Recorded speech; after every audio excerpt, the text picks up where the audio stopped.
Welcome to live Gurukul friends. कल से आपके 11 जेपीसी की मेंस की परीक्षाएं स्टार्ट हो रही हैं। सो ऑल द बेस्ट, आप सभी को अच्छे से एग्जाम देना है। कुछ छोटी छोटी मगर मोटी बातें हैं, कुछ इंपॉर्टेंट टिप्स एंड ट्रिक्स हैं आपके लास्ट मोमेंट के लिए। इस वीडियो को जरूर देखिएगा, काफी छोटा सा वीडियो होगा और ये काफी आपके लिए मददगार साबित होने वाला होगा। इसको देखने के बाद आपकी मतलब आई गारंटी कि आपके मार्क्स एटलीस्ट मतलब 20 से 25 मार्क्स जरूर बढ़ जाएंगे। So let's start this video, है ना। सबसे पहले कुछ चीजें जो हमने देखी अपने मतलब मेंस के आंसर राइटिंग में अराउंड जो भी हमारे स्टूडेंट्स है हमारे पास, तो उनकी जो गलतियां थी आपको मैं बता देता हूं एकदम जल्दी से, है ना। तो सबसे पहले की स्मॉल पैराग्राफ्स, है ना।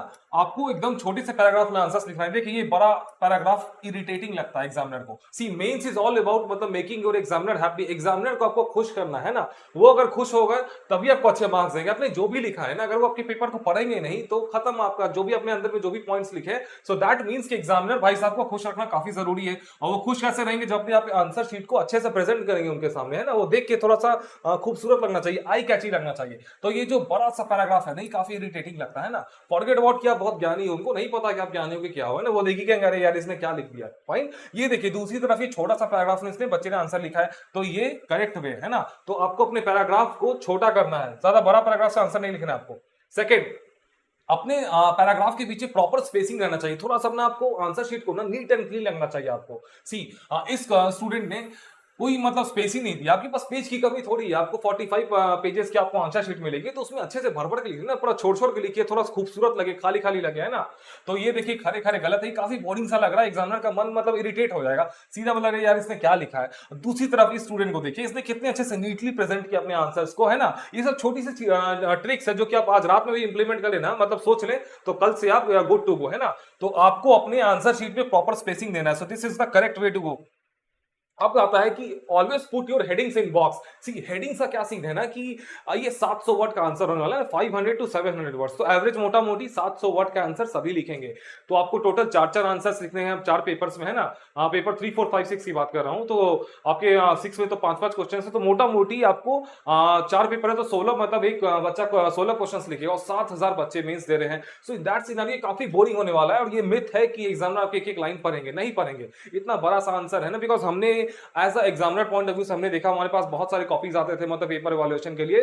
तो एक टाइम के बाद पूरा आंसर्स पढ़ना प्रैक्टिकली पॉसिबल नहीं होता है। इन दैट केस एग्जामिनर क्या करते हैं ना कि आपके मेन मेन पॉइंट्स को खोजते हैं कि अच्छा इस हर जो मान के चलिए कोई भी मतलब टॉपिक है तो उसके मतलब स्टैंडर्ड पार्ट्स क्या होते हैं, ऑरिजिन उसकी क्या है, मतलब उसकी फिर कॉजेज, फिर उसकी मेरिट डीमेरिट, फिर उसकी इंपैक्ट्स क्या है, फिर उसकी सिग्निफिकेंस क्या है, फिर गवर्नमेंट के इनिशिएटिव्स क्या है, उसकी चैलेंजेस क्या है, फिर लास्ट में वे फॉरवर्ड। तो ये कुछ कुछ पॉइंट्स होके मतलब आपके आंसर्स में दिखने चाहिए। तो कुछ टाइम के बाद एग्जामिनर वही खोजने लगते हैं। इसीलिए कहा जाता है कि अपने हेडिंग्स को एकदम बॉक्स में डालिए कि एग्जामिनर को सीधा दिख जाए, अच्छा इसने वो पॉइंट को कवर किया है ना। कोई भी टॉपिक हो, जैसे बिरसा मूवमेंट आया तो उसका कॉजेस, है ना, सिग्निफिकेंस, इंपैक्ट, है ना, लेगेसी। तो ये सबको आप हेडिंग देखिए, इस बच्चे ने अपने हेडिंग को नहीं डाला है यहाँ पे, है ना। इसको डालना चाहिए था, हेडिंग में दिख ही नहीं रहा है, है ना। दूसरी तरफ इसने देखिए स्टूडेंट ने अच्छे से हेडिंग में डाला है, यहाँ पे इसने भी डाला है।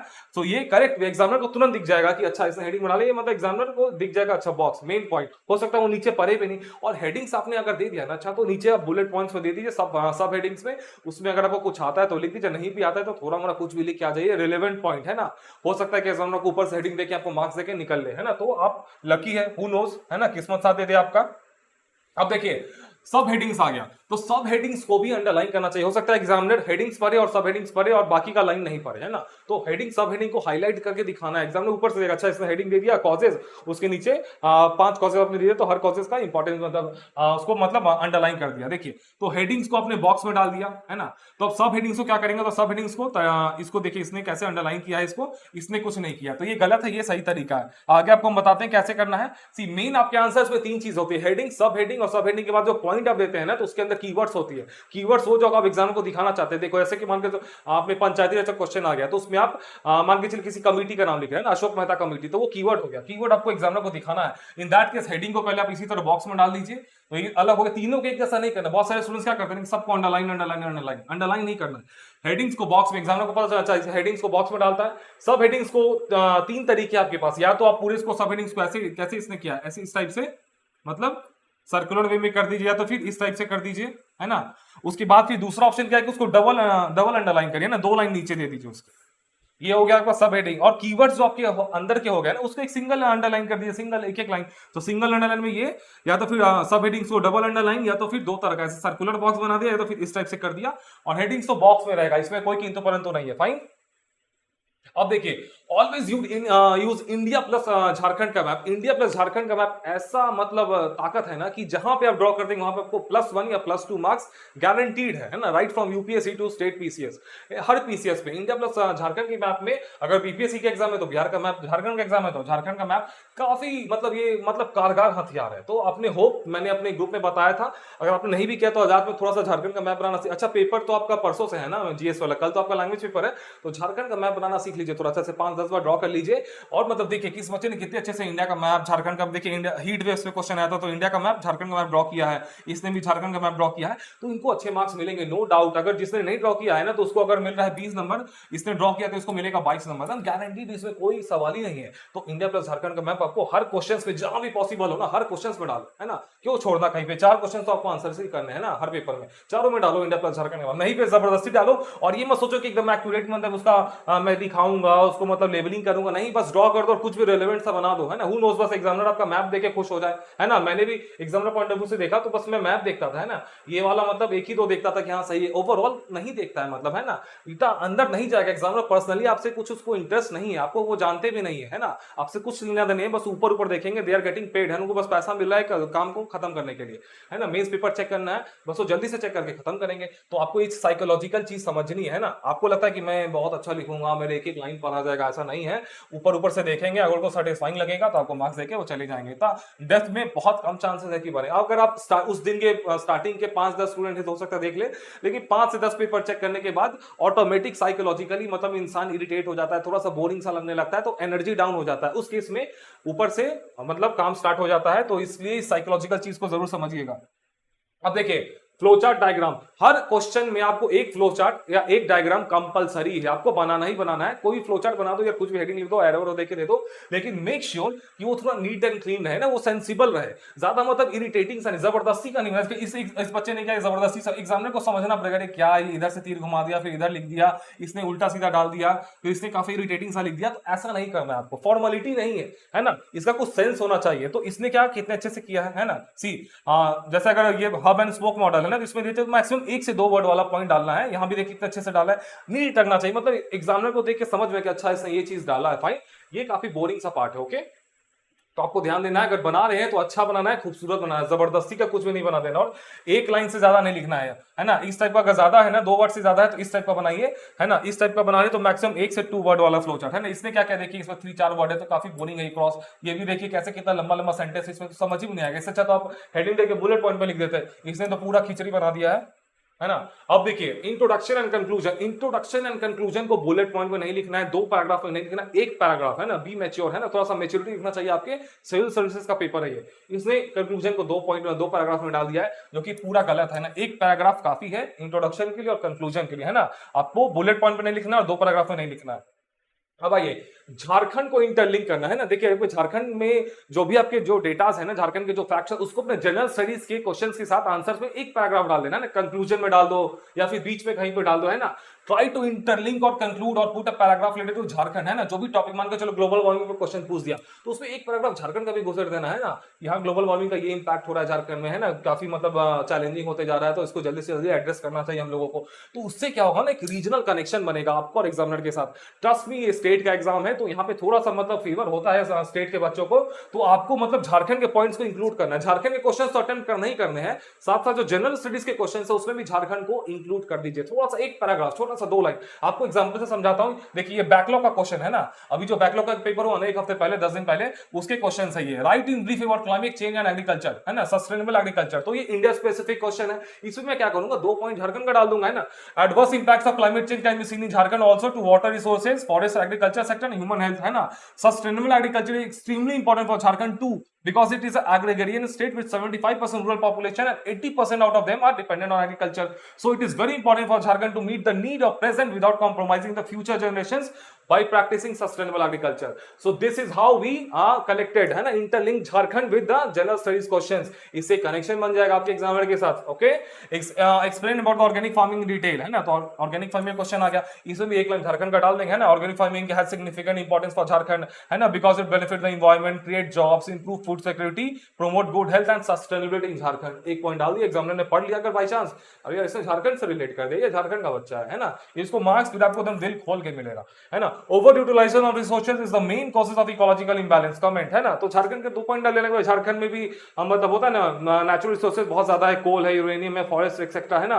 तो यहाँ भी ओवर यूटिलाइजेशन हो रहा है नेचुरल रिसोर्सेज का, कोल माइनिंग, यूरेनियम माइनिंग, जिसके कारण एयर, वाटर, अदर पॉल्यूशन हो रहे हैं ना. फॉरेस्ट रिसोर्सेज ऑफ झारखंड और ऑल्सो, है ना, ज्यादा से ज्यादा पेड़ काटे जा रहे हैं ना, फॉरेस्ट इकोनॉमी को डिस्टर्ब किया जा रहा है, इसके कारण डिफॉरेस्टेशन हो रहा है, क्लाइमेट चेंज और ग्लोबल वार्मिंग हो रहा है. झारखंड में भी एक लाइन डाल दिया, एग्जामिनर को कनेक्शन मिल गया आपके साथ, है ना. फिर देखिए, discuss the wild life, water and forest act in Jharkhand, इसमें डाल देना Jharkhand is very rich in wild life, water and forest, है ना. द ट्राइबल ट्राइब्स को एकदम इंक्लूड करिए, झारखंड एक ट्राइबल स्टेट है तो ट्राइब्स को डालिए आप, है ना. तो tribal communities of Jharkhand are mainly dependent on forest wealth, है ना.